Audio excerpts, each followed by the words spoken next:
kata lain macam mamak ni kan. Semayang gini dah macam ni. Gini dah semayang. Syekh kenapa tak join sekali semayang? Semayang tak ikut sunnah lain, dia kata. Sepatutnya yang sunnahnya jemaah lah mangkuk. Oi, berjemaah tu sunnah tu. Kau semayang seorang-seorang tu sunnah mana pula? Itulah kau belajar tak habis, cepuk pun tahu.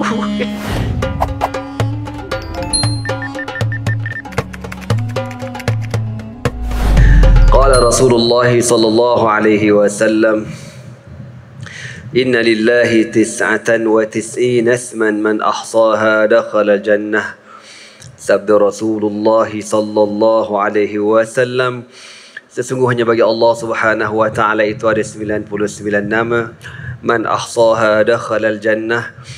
Barang siapa yang membilangnya dimasukkan ke dalam syurga Allah Subhanahu wa taala, insya-Allah. Amin. Muslimin muslimat yang dirahmati Allah sekalian, InsyaAllah pada malam ni kita sambung kembali kuliah kita daripada kitab Hadis Riyadus Salihin, Babul Iktisad fi Ta'ah. Babul Iktisad fi Ta'ah. Al-Iktisad dalam bahasa Arab dengan bermaksud ekonomi. Ya, kalau orang belajar dekat universiti, contoh kita tanya fi ay takhassus, belajar bahagian apa, pengkhususan apa, dia kata fil al-iktisad, itu mana dia ambil bahagian ekonomi. Apa maksud hadis ni? Babul iktisad fi ta'ati, bab berpada-pada dalam beribadat. Itu maknanya. Ekonomi ni maknanya benda tu kita buat biar berpada-pada, tak boleh lebih sangat dan tak boleh kurang sangat. Orang pun kata ini produk ni ekonomi lah, dia ni punya belanja dia ekonomi lah, maknanya berjimat cermat gitu. Rupa-rupanya dalam kitab Riyadus Salihin, Al-Imam Nawawi letak satu bab berpada-pada dalam melakukan ibadat. Maknanya ibadat ni tak boleh kita nak buat over sangat dan tak boleh kurang sangat. Ya, Nabi kata khairul umuri awsatuha, sebaik-baik perkara yang pertengahan, tak banyak tak sikit, pertengahan tapi istiqamah. Hadis yang pertama, an Aisyah radhiyallahu taala anha. Sebelum itu Allah Taala berfirman, a'udzubillahi minasyaitonir rajim. Taha ma anzalna 'alaikal qur'ana litashqa. Allah berfirman Taha. Taha kita dah sedia maklum maksud yang sebenarnya wallahu a'lam, tapi ada ulama menafsirkan dengan makna Taha ay ya Abdullah. Ada yang menafsirkan dengan makna ya Abdullah. Ada yang mengatakan Taha ini salah satu daripada nama Nabi Muhammad sallallahu alaihi wasallam. Taha ay Muhammad. Ada yang mengatakan begitu. Ma anzalna 'alaikal qur'ana litashqa. Tidaklah kami menurunkan Al-Quran kepada engkau untuk mencelakakan kau, untuk menyusahkan kau, untuk memberatkan kau. Diturunkan surah ini kepada Rasulullah sallallahu alaihi wasallam. Kenapa? Sebab Nabi sallallahu alaihi wasallam bila bangun malam qiyamul lail, kata Sayyidatina Aisyah radhiyallahu taala anha, hatta tatafattara qadamahu, sampai merekah, pecah tumit Rasulullah sallallahu alaihi wasallam. Kita bila dengar hadis ni kita tak terbayang kenapa pula Nabi berdiri qiyamul lail sampai pecah tumit. Pahal pula. Memanglah dekat Madinah mana ada kapet. Kita kalau sembahyang kat masjid tenggelam ni tumit ni, kapet tebal. Di Madinah tu kan pasir. Kalau panas-panas sangat, kalau malam sejuk sangat, sejuk yang amat sangat, boleh merekahkan kulit. Bibir boleh pecah, berdarah bibir. Kan kita pun tahulah, tuan-tuan pun dah biasa pergi Mekah, Madinah, tuan-tuan tahulah beza cuaca dua tempat ni. Jadi bila Nabi SAW bangun malam qiyamul lail, berdiri lama dekat atas pasir tu merekah, tumit kaki tu merekah berdarah. Sampai macam tu. Lamanya Nabi SAW berdiri. Maka Sayyidatina Aisyah kata, bukankah Allah Ta'ala dah mengampunkan semua dosa-dosa engkau ya Rasulullah? Kau kan tak ada dosa dah. Kan? Tak ada dosa dan Nabi ni maksum. Maka Nabi kata, afala akunu abdan syakura. Tidakkah sepatutnya aku menjadi seorang hamba yang bersyukur? Maka cara Nabi menunjukkan kesyukuran Nabi kepada Allah dengan cara dia sembahyang lama. Maka Allah pun turunkan ayat ni. Allah kata apa? Ma anzalna alaikal qur'ana litashqa. Tidaklah kami turunkan Al-Quran kepada engkau wahai Muhammad untuk mencelakakan, untuk membinasakan, untuk menyusahkan kau wahai Muhammad sallallahu alaihi wasallam. Dalam ayat yang lain Allah berfirman, yuridullahu bikumul yusra wa la yuridu bikumul usr. Allah Subhanahu wa taala menghendaki kepada kamu senang dan Allah Taala tidak menghendaki kepada kamu susah. Memang senang, tak susah pun. Kita semayang sehari 5 kali je pun. Kan 2 rakaat subuh, 4 zuhur, 4 asar, 3 maghrib, 4 isyak, lepas tu tidur. Kan? Itu pun ada tambahan aksesori sembahyang sunat. Kalau kau rajin, kalau kau tak buat pun tak apa, tak berdosa. Itu pun malas. Tak ada masa, sibuk. Inilah kita. Inna lillahi wa inna ilaihi rajiun. Kan? Memang Allah Ta'ala tak nak menyusahkan kita. Dia bagi semayang tu subuh 2 rakaat je. Dia tahu memang confirm kau mengantuk gila lah. Itu pun adalah seminggu sekali surah Sajdah. Itu pun Allah sajdah lah pula pagi ni aku ngantuk ni lah. Padan muka kau. Kebanyak. Seminggu sekali je pun. Itu pun kadang imam baca separuh. Mak berkira. Kan. Allah memang tak nak menyusahkan kita. Kita je. La hawla wa la quwwata illa billah. Lepas tu masa panjang. Zuhur pula 4 rakaat. Baca pendek-pendek. Panjang. Asar pula 4 rakaat. Lepas tu main maghrib pula 3 rakaat. Lepas tu kuliah maghrib isyak. Isyak berhentilah kejap gini Lepas tu sembahyang isyak 4 rakaat. Balik lepak kedai mamak. 8 jam iktikaf. Allah Ta'ala kata yuridullahu bikumul yusra. Aku tak nak beratkan kamu, nak mudahkan kamu. Tapi kita berkira dengan Allah. Hadis yang pertama daripada bab ini, an Aisyah radhiyallahu ta'ala anha anna Nabiyya sallallahu alaihi wasallam dakhala 'alayha wa indaha imra'atun qala man hadhihi qalat hadhi fulanatun tadhkur min salatiha qala mah 'alaykum bima tutiqun fa wallahi la yamallu Allahu hatta tamallu wa kana ahabbu ad-din ilayhi ma dawama sahibuhu alayhi. Muttafaqun alaih. Daripada Sayyidatina Aisyah radhiyallahu ta'ala anha. Satu hari Nabi SAW masuk bertemu dengan Sayyidatina Aisyah.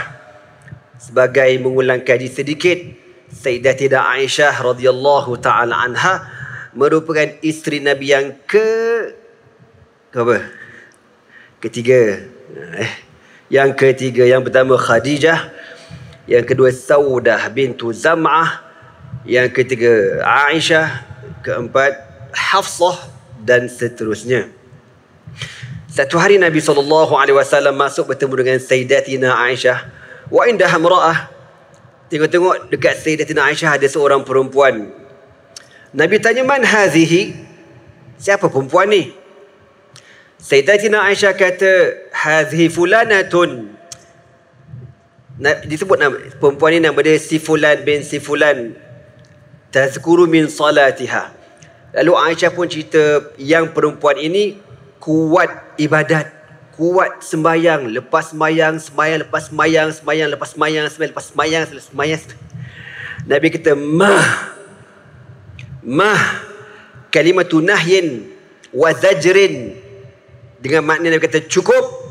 Nabi marah, cukup Nabi kata. Alaikum bima tutiqun. Hendaklah kamu buat benda yang kamu sanggup, yang kamu mampu.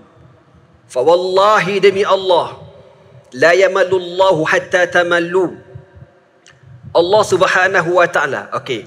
Malla yamullu atau yamallu dengan makna bosan ataupun ialah bosan lah. Kalau kita terjemah la yamallullah, Allah Ta'ala takkan bosan. Mana boleh? Allah Ta'ala tidak bersifat dengan sifat makhluk. Maka kena takwil. Imam Nawawi kata apa? Wa makna la yamallullah ay la yaqta' thawabahu ankum wa jazaa' a'malikum. Allah Ta'ala tidak akan memutuskan pahala dan balasan ibadat kamu hatta tamallu, sehingga kamu sendiri yang dah tak larat. Maknanya ibadat ni buat biar dalam keadaan kau segar, kau larat, mood kau bagus. Ni kadang-kadang orang dia dah tak larat. Sebab tu kita ni nak beribadat kena ada ilmu. Kena ada ilmu. Orang ada ilmu, dia ibadat tak dia bukan kata ibadat tak banyak. Mana ada orang ada ilmu lah ibadat banyak. Ya, tapi orang ada ilmu dia tahu. Ada waktu-waktu tertentu dia akan beribadat banyak. Ada waktu-waktu tertentu dia makan banyak. Ya. Betul? Kita pernah cerita pasal Imam Syafi'i kan. Imam Syafi'i dia tak makan banyak pun, sikit je. Satu hari Imam Syafi'i pergi ziarah anak murid kesayangannya Al-Imam Ahmad bin Hanbal. Dia pun datang rumah Imam Ahmad bin Hanbal. Dan anak Imam Ahmad biasa dengar Imam Ahmad cerita pasal Imam Syafi'i. Dan dia dengar sokmol lah orang tengah kata, Imam Ahmad ni doa untuk Imam Syafi'i. Lepas sembahyang mesti dia doa untuk Imam Syafi'i. Padahal Imam Syafi'i tak mati lagi pun, dia doa. Jadi dia pun nak tahu apa hebat sangat Imam Syafi'i ni. Maka Imam Syafi'i pun datang rumah Imam Ahmad. Dia jamu makan. Imam Syafi'i makan banyak pula tu. Tambah. Jadi anak Imam Ahmad dia tengok, Tok Guru mendatang apa gini? Kuat ke darah. Makan tambah pula tu. Setahu aku Tok Guru tak makan banyak. Ni makan tak berhenti, lain macam Tok Guru ni. Lepas tu dah habis isyak tu, Imam Syafi'i pun baring. Anak Imam Ahmad ni dia pun budak hebat jugalah. Jadi biasa qiyamul lail. Dia hintai tengok. Tak qiyamul lail Imam Syafi'i, tidur. Inilah. Lepas tu orang azan subuh, Allahu Akbar, Allahu Akbar. Imam Syafi'i terus bangun sembahyang sunat. Dah lah tidur semalam, bangun-bangun terus sembahyang, tak ambil wuduk. Ini ajaran sesat. Kan? Jadi anak dia tak puas hati. Dia pun kata ke abah dia, Abah silap pilih Tok Guru apa? Apa hal pula orang cakap macam tu? Ni Tok Guru abah ni, dah lah makan kuat, tidur kuat, bangun sembahyang subuh, tak ambil wuduk. Tok Guru apa benda gini? Imam Ahmad kata, kau jangan tanya abah lah, kau tanyalah Tok Guru tu kenapa dia buat macam tu. Maka kata Imam Syafi'i, lalu anak dia tanyalah, kenapa Tok Guru kuat makan? Kenapa kok Tok Guru kuat makan? Kata Imam Syafi'i, wahai anakku, sebenarnya saya jarang makan. Dia ni makan pun kurang, puasa. Tapi bila aku datang dekat rumah bapa engkau, Imam Ahmad bin Hanbal, seorang ulama hadis, orang yang wara', yang soleh, dan aku yakin makanan Imam Ahmad sumber rezekinya 100% halalan thayyiban. 100%. Aku jamin tak ada syubhat. Sebab tu aku makan banyak. Sebab ini makanan yang berkat. Kena makan banyak, kalau tak rugi. Nak dapat makanan macam ni susah dah, dia kata. Tengok tuan-tuan, itu firasat Imam Syafi'i. Dia berani jamin makanan Imam Ahmad bin Hanbal 100% halalan thayyiban, tak ada syubhah. Kita berani tak cakap, saya punya sumber rezeki rumah saya semua 100% halalan thayyiban, tak ada syubhah? Tak ada. Berani? Ada? Nak angguk pun tak berani. Kau tengok tu. Nak angguk pun tak berani kan? Aku pun tak berani. Maknanya apa? Maknanya lu fikirlah sendiri. Zaman kita Zaman Imam Syafi'i itu pun, Imam Syafi'i dah susah dah nak cari benda yang tak syubhat. Itu zaman dia. Zaman kita kau jangan cakap le bang, oi. Ke laut. Itu satu. Sebab tu aku makan banyak. Susah nak cari makanan halal yang 100% macam Imam Ahmad. Yang kedua apa pula? Semalam Tok Guru tidur je. Tak qiyamul lail pun. Oh, kau kodeng lah tu ya. Imam Syafi'i kata, aku tak tidur pun. Dah baring tu buat apa? Imam Syafi'i kata, memanglah aku baring. Tapi dalam kepala aku fikir tentang sebuah hadis. Nabi SAW pernah bertanya kepada seorang budak kecil di Madinah, Ya Aba Umair, Madza fa'ala Nughair? Hadis tu panjang sejengkal ginilah lebih kurang. Ya Aba Umair, Madza fa'ala Nughair? Maksud dia apa? Wahai Abu Umair, apa yang Nughair sedang buat? Hadis tu pendek je. Wahai Abu Umair, Nughair tengah buat apa? Daripada hadis pendek tu tuan-tuan, Imam Syafi'i keluarkan hukum malam tu tak kurang daripada 20 hukum. Dia fikir, keluarkan satu hukum, keluarkan satu hukum, keluarkan satu hukum, keluarkan satu hukum. Dan dia keluarkan hukum hakam tu berdasarkan ilmu ijtihad dia. Bukan macam kita hukum tak apa-apa kita ni. Hadis pendek. Sebab tu ulama hadis kata, hadis yang pendek tu mengeluarkan berpuluh-puluh hukum. Jadi Imam Syafi'i kata, aku tak tidur pun. Sebab itulah bila orang azan, aku terus bangun, sembahyang sunat. Nak wuduk apanya? Wuduk tak batal. Pasal tak tidur. Nampak je baring kan? Tapi aku tak tidur. Gitu. Kalau kita gak, selamat. Okey tuan-tuan. Jadi nak bagi tahu orang alim macam tu situasi dia. Kalau kita musafir dengan orang alim, kita tengok benda pelik-pelik, jangan kata duduk dulu bersohbah dengan dia. Ya, biar lama baru faham. Oh, okey baru faham. Kita baru nak berubah lah konon-konon kan. Lepas tu tengok ibadat orang alim sekadar je. Ingatkan power sangat Syekh ni. Kau mengata korang sedap sangat. Okey. Maka Nabi SAW kata ke Sayyidatina Aisyah, yang puji kawan dia ni kuat sangat ibadat. Nabi kata, cukup. Alaikum bima tutiqun.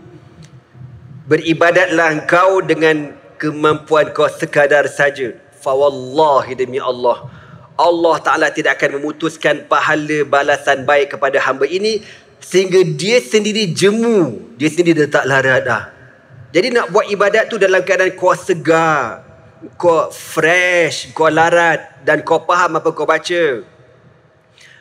Wa kana ahabbuddin ilaihi ma dawama sahibuhu. Dan adalah agama, mana ibadat yang Allah lebih suka apa yang dibuat oleh seseorang itu secara berterusan, konsisten, walaupun sedikit. Ya, dia tak over, dia sederhana tapi istiqamah. Itu yang mahal tu.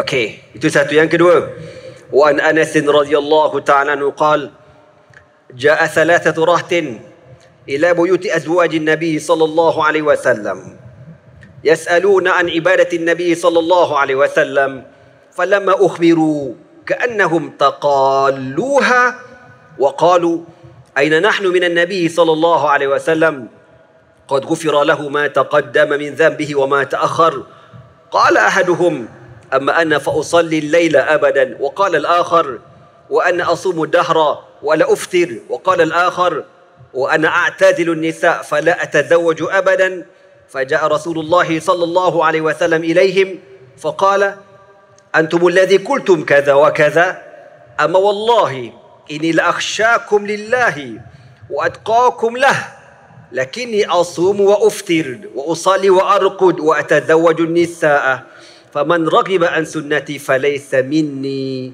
متفق عليه. Daripada Anas bin Malik radhiyallahu ta'ala anhu, beliau berkata, satu hari datang 3 orang sahabat ke rumah isteri-isteri Nabi sallallahu alaihi wasallam. Tujuan dia datang Untuk apa? Untuk mereka bertiga bertanya kepada isteri-isteri Nabi, macam mana cara Nabi bangun qiyamul lail, sembahyang sunat Nabi macam mana, bacaan Quran Nabi macam mana, puasa sunat Nabi macam mana, sedekah Nabi macam mana. Dia pun tanyalah. Falamma ukhbiru ka'annahum taqalluha. Maka isteri Nabi ceritalah, Nabi bangun malam gini, sembahyang gini, baca Quran gini, puasa. Dia dengar. Dia kata apa? Sikit sangat. Dia kata, ni akan Nabi qiyamul lail sampai ke pagi, tak tidur-tidur. Sikit je. Nakkan baca Quran satu malam sampai khatam, taklah banyak mana pun. Jadi ka'annahum taqalluha. Dia berkata sikit je. Gitu. Falamma waqalu, lalu tiga orang ni kata, aina nahnu minan nabi sallallahu alaihi wasallam. Siapalah kita kalau nak dibandingkan dengan Nabi sallallahu alaihi wasallam. Nabi tu kalau ibadat sikit pun tak apa, dia dah nabi. Qad ghufira lahu ma taqaddama min dhanbihi wa ma ta'akhkhar. Lagipun Allah dah ampunkan semua dosa Nabi. Nabi dah tak ada dosa. Munasabahlah kalau puasa pun sikit, qiyamul lail pun sikit, baca Quran pun sikit, munasabahlah. Dia kata gitu. Lalu ada seorang ni kata, dia tiga orang kan. Seorang tu kata, qala ahaduhum, berkatalah salah seorang daripada mereka, amma ana fa usalli laila abadan. Maka aku pada hari ini, bermula pada hari ini, aku berjanji aku akan bangun qiyamul lail pada waktu malam buat selama-lamanya. Mana aku tak nak tidur. Dia nak berazam, dia nak qiyamul lail, dia tak nak tidur. Wa qala al-akhar, seorang lagi kata, wa ana asumu dahra wala uftir. Kalau kau dah cuk bahagian qiyamul lail, okey, itu dapat kat kau. Ni aku punya bahagian pula. Kau buat apa? Aku nak puasa sepanjang-panjang hari, tiap-tiap hari tak nak buka. Ya, betul kau. Aku buat sungguh ni. Lepas tu yang ketiga pula, kau dah ambil qiyamul lail, kau ambil puasa, aku nak ambil apa? Wa qala al-akhar, seorang ni kata apa? Wa ana a'tadilun nisa fala atazawwaju abadan. Aku pula tak nak kahwin sampai mati. Ambil kau tak nak kahwin. Janganlah bang, bazir tak kahwin ni kau tu tak. Faja'a Rasulullah sallallahu alaihi wasallam. Tak lama kemudian Nabi pun datang. Bila Nabi datang, orang ceritalah ke Nabi pasal tiga orang hamba Allah ni. Yang tu kata tak nak tidur malam, nak qiyamul lail. Yang ni pula tak nak buka puasa, nak puasa sampai lembik. Yang tu pula tak nak kahwin sampai ketua. Nabi dengar, Nabi marah. Nabi kata, antum allazi kultum kaza wa kaza? Korang bertiga ke yang kata bagian-bagian kata yang tu tak nak buka, tak nak tidur, tak nak kahwin? Korang ke? Marah Nabi. Ama wallahi, demi Allah, inni la akhsyakum lillahi. Wallahi demi Allah, Nabi kata, aku ni orang paling takut kepada Allah. Wa atqakum lah, yang paling bertakwa pada Allah. Lakinni, tetapi aku asum wa uftir, aku puasa dan aku buka puasa. Wa usalli wa arqud, aku sembahyang malam dan aku tidur. Wa atazawwajun nisa, dan aku berkahwin. Berkahwin, dan kita sedia maklum Nabi kahwin ramai, 9 isteri Nabi. Maka Nabi kata, faman raghiba an sunnati falaysa minni. Barang siapa yang benci kepada sunnahku, dia bukan di kalangan aku. Makna Nabi tak bagi perbuatan tiga orang sahabat ni tak betul. Tak boleh. Mana waktu-waktu bangun, ngantuk tidur, bangun, gitulah. Kan, puasa buka, baca Quran, kan, kahwin. Ni tak kahwin. Habis tu yang Allah buat kontol untuk kau buat apa? Kencing aja. La haula wala quwwata illa billah. Ni bulu mata ni, kecil bulu mata kan. Biasa saja ke Allah buat aksesori? Biasa saja. Kecil je pun bulu roma ni. Kau ingat saja aksesori ni. Rambut kecil, ingat saja ke? Benda halus tu pun ada faedah kau. Apa tak lagi member tu, lagilah besar faedahnya untuk meramaikan umat Rasulullah sallallahu alaihi wasallam. Faham? Tak faham? Lantak kau tak faham. Ana teringat masa Ana belajar kat Syria dulu. Ada seorang kawan, nama dia pun nama malaikat Jibril, insaf aku. Budak Afrika. Cerdik, ya Allah. Tapi dia jenis budak diam, tak cakap banyak. Kerja dia menghafal. Time rehat, krik. Orang pergi rehat dekat luar kelas, dia dalam kelas mula menghafal. Kalau lepak kat luar kelas pun mula menghafal. Oh, insaf aku cakap ni. Balik asrama, dia duduk atas katil, kitab dia dekat tepi bantal ni, anak pun tidur. Aku tengok, baca kitab budak ni. Tidur balik. Bangun, baca kitab lagi. Betul. Begitu lah, atas katil. Insaf. Memang gitulah dia. Subhanallah. Tak sabar anak masa tu dia masuk lagi 2 tahun je nak habis. Tiba-tiba hilang. Mana member kita lah pun tak nampak. Mana? Dengar-dengar dah berhenti. Dia tu kan power otak dia. Dengar cerita macam ada shot gitu. Otak dia ada shot lah, aku nak cakap tak gerti kan. Macam dia dah terlalu kuat menghafal, putus satu wayar, terus tak boleh dah. Jadi macam tak berapa betul berlaku. Dia terlalu kuat sangat study, jadi miring. Ada budak kita, ada seorang budak Malaysia macam tu juga. Dia sebab tekanan keluarga, suruh dia belajar, dia tak tahulah apa benda plug, apa benda atas kepala tu kan. Dia jadi mamai, kau tahu, dia berjalan kaki daripada Damsyik sampai border Syria dengan Jordan. Polis jumpa kat sana. Ni budak mana? Kita dah pening kepala cari. Polis yang jumpa dia orang kat sana. Pulangkan balik. Dia ada tak betul lah. Kau tengok. Sebab apa? Tekanan. Pressure kuat sangat. Sebab tu tak boleh. Ya, kita hidup ni tuan-tuan, ada waktu-waktunya. Gitulah kan. Belajar pun macam tu juga. Tapi kena disiplin. Pada orang-orang muda, budak yang belajar-belajar ni kena disiplin. Ada waktu main, ada waktu belajar, ada waktu makan. Ana masa belajar dulu, masa Ana ingatlah kat asrama, masa kat Syria tu, Ana letak waktu tau. Makan tak boleh lebih 15 minit. Makan tengok jam. Cukup 15 minit, berhenti. Kita mula buat homework.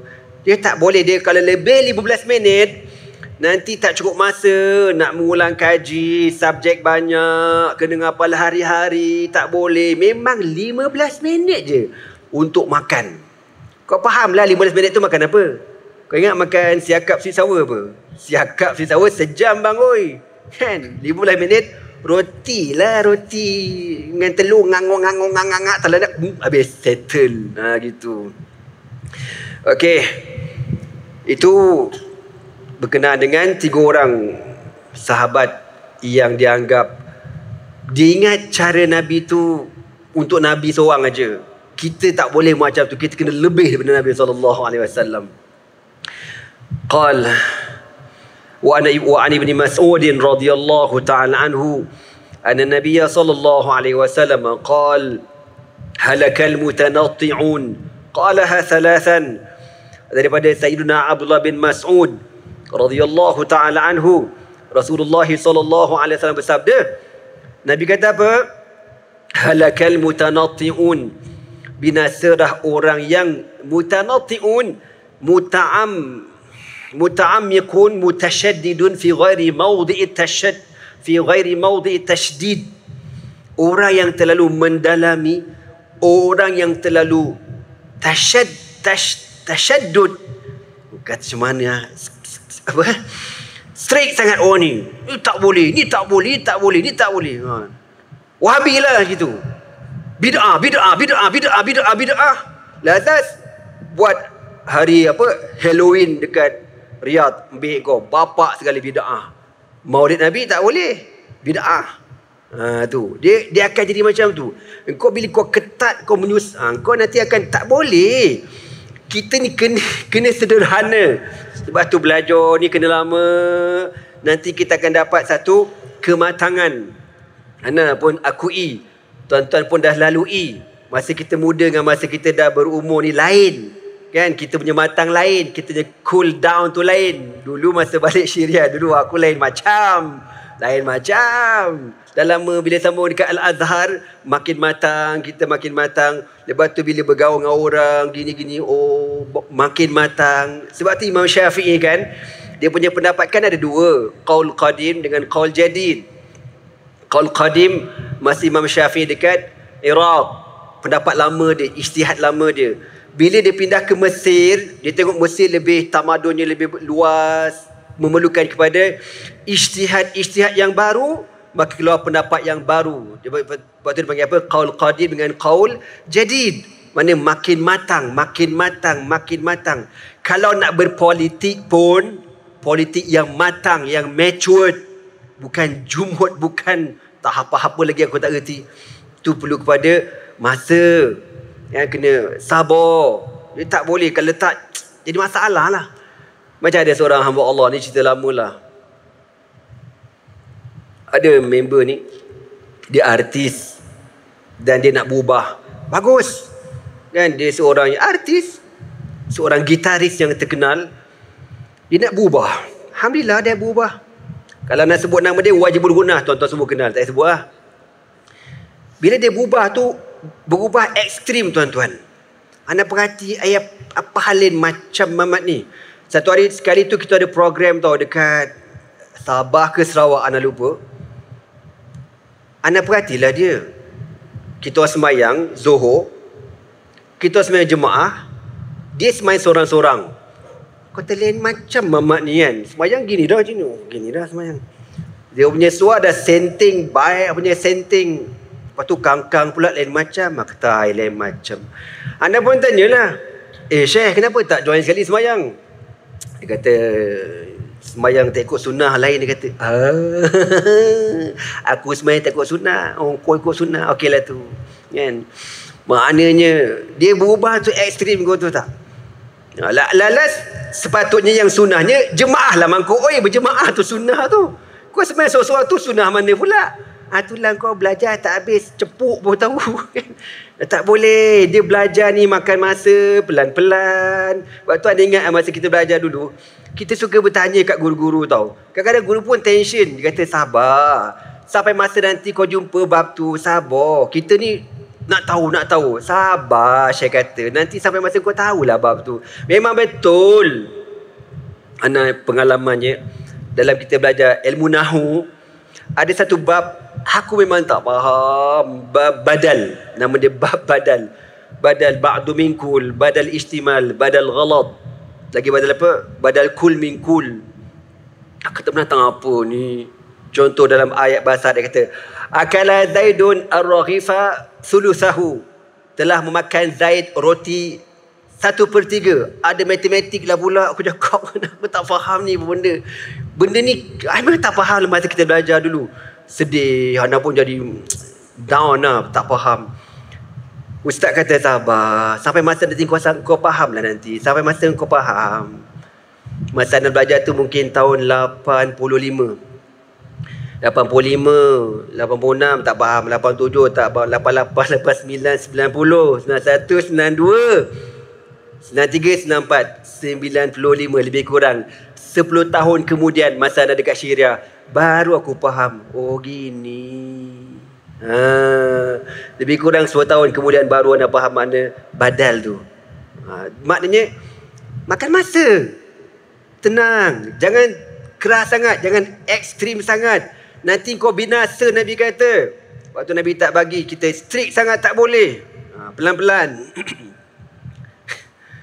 Tapi ada benda-benda tuan-tuan ya, akak-akak, yang kita kena terus berubah. Contoh macam tutup aurat. Kan? Kalau tutup aurat tu biar sempurna. Saya setakat ni boleh tutup separuh aja Ustaz. Jembol depan ni tak boleh lagi. Tak boleh macam tu berdosa. Itu berdosa. Habis separuh dosa ni siapa nak tanggung? Tak apalah ni biar dululah. Hold dulu, postpone. Banyak handsome, anda boleh gitu. Semaya Zuhur saya boleh buat 2 rakaat je. Lagi 2 rakaat lain kali angah kau mana boleh macam tu.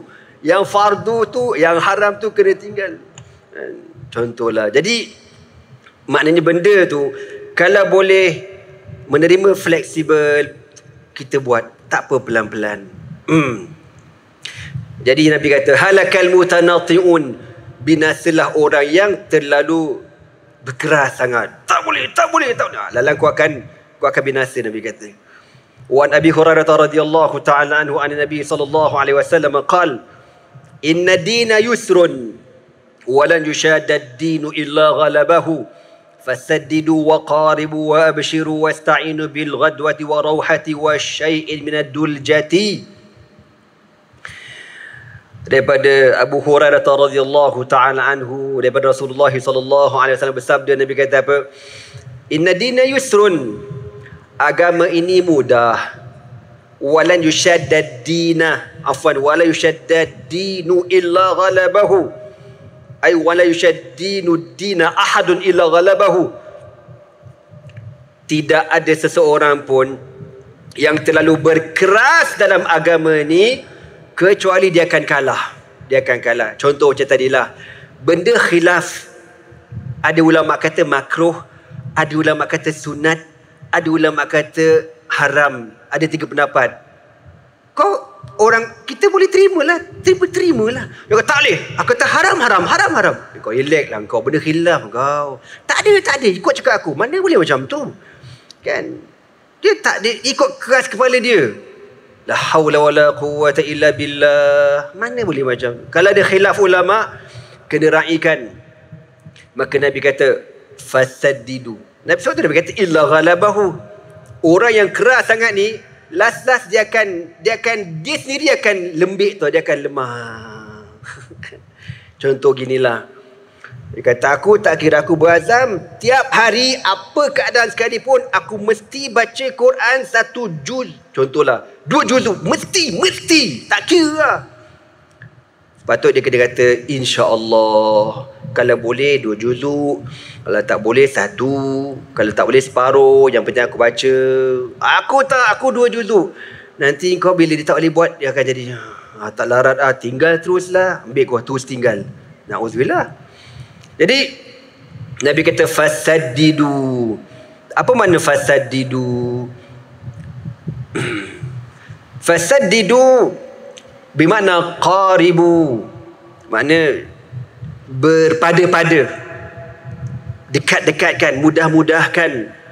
Wa abshiru, berikan berita gembira.